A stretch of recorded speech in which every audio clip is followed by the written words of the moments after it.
Hey guys, Professor Bill, Comic Book University, and The Flash, issue number 81. This one's going to get you. It's going to pull at your heartstrings. I'm going to give you 5 things about this comic book to try and pull those heartstrings. How many strings on a violin?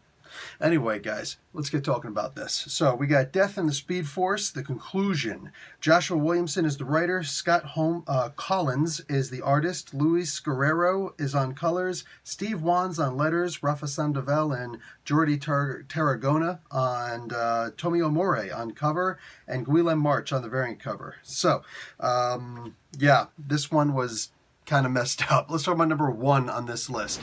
Eobard is worse. Look, man, there's been this thing they've been trying to push Hunter Zolomon as like, possibly being worse than Eobard Thawne. Yeah, no, not here, not here. Suddenly somebody's responsible for somebody else's origin story into evil.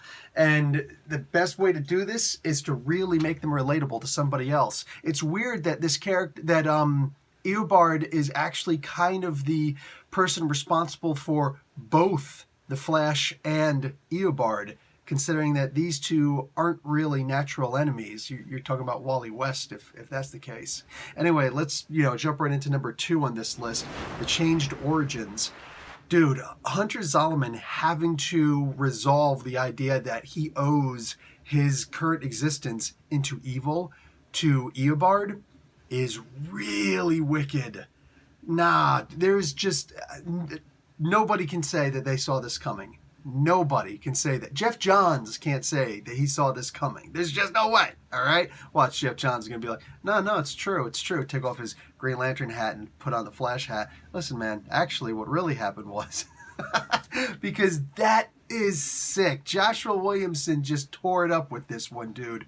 Genuinely impressed. Issue number 3 on this list. Forever... the Forever Force and the Force Barrier have been fixed. So we understand better the Force Barrier and what exactly was going on with it, what it was actually holding back the Forever Force and the other 3 forces. I don't know if that means that the other 3 forces are forever lost. That would kind of suck, or at least as long as the Force Barrier is up, because I actually rather like some of these characters. But that being said, this was the way to put everything back. And yeah, it did. I'm not going to go into that. I'm not going to go into that because I'm not here for spoilers. All right. Y'all got to read this stuff to really get it. Let's talk about number 4 on this list. I'm always impressed when I see Captain Cold. A lot of people don't get that, the reason why I say, the number 1 rogues villain, rogues gallery belongs to Batman. The second one belongs to Spider-Man. And sometimes people don't understand when I say the third one easily belongs to the Flash. In fact, sometimes it seems to get a little bit better than Spider-Man's. Nobody's going to come close to Batman's, and let's just face it. Sometimes people really don't get that. I'm like, you're just not a Flash fan. You don't read the Flash comic books. Forget about the TV shows. I don't know what they're doing there. But I'm telling you right now with the comic books, dude, that's the way to go to see some serious villains here. I want you to stop and think about this for a second. Of all the villains that got the Perpetua power, all right? The Doom Rising Year of the Villain thing going on, all right? Where Apex Lex shows up and says, here's a gift, accept this dark gift, and then you're going to be super powerful. Yeah, whatever. Captain Cold got his, and unlike everybody else out there, he shared his power. Some people may mention Victor Fries over in Detective Comics. I hardly think that counts, since the entire motivation around Victor Fries is the resurrection of his wife. That one just simply can't count. That's like an almost, but not quite, all right? Almost only counts in horseshoes and hand grenades, as Mean Gene Okerlund used to always say.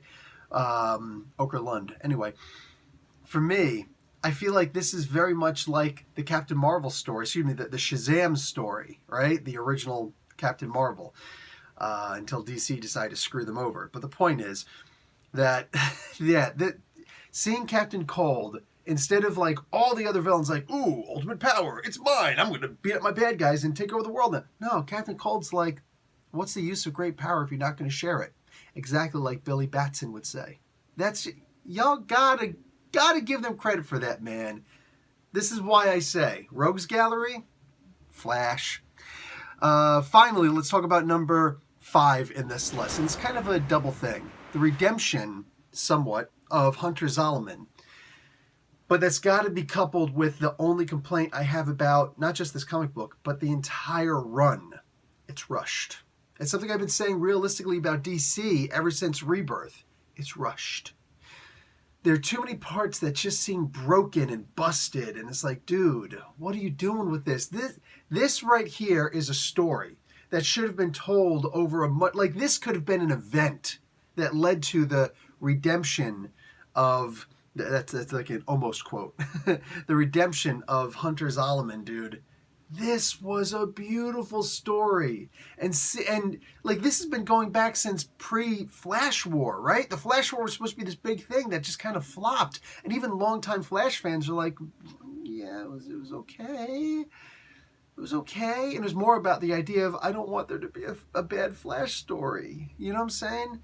There's been a lot of stuff going on and too much stuff packed in, but it's been rushed. And some of it we can blame on this nonsense, this Year of the Villain thing, which is definitely helping out the rogues, but come on, man. Like, there's so much better that they could do with this if they could just let the story breathe and just, Sometimes there's just so much happening that it all blends in with each other, and I don't know what's happening right now. And generally, at the end of this comic book, so what happened to the Speed Force? What happened to the other forces? We don't actually know. So this is the conclusion of a story? Really?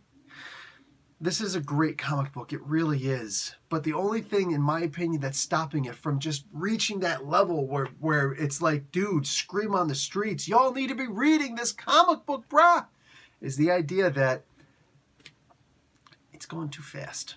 Like, I actually got choked up. I'm actually a little bit sad about this. It's just going too fast. It's rushed. And parts of it feel broken because I think that things are written in there. My food's done. There are things in there that are written, but they're just not fleshed out the way they need to be. Anyway, guys, that's it for me. Professor Bill, Comic Book University. My food's ready. Class dismissed.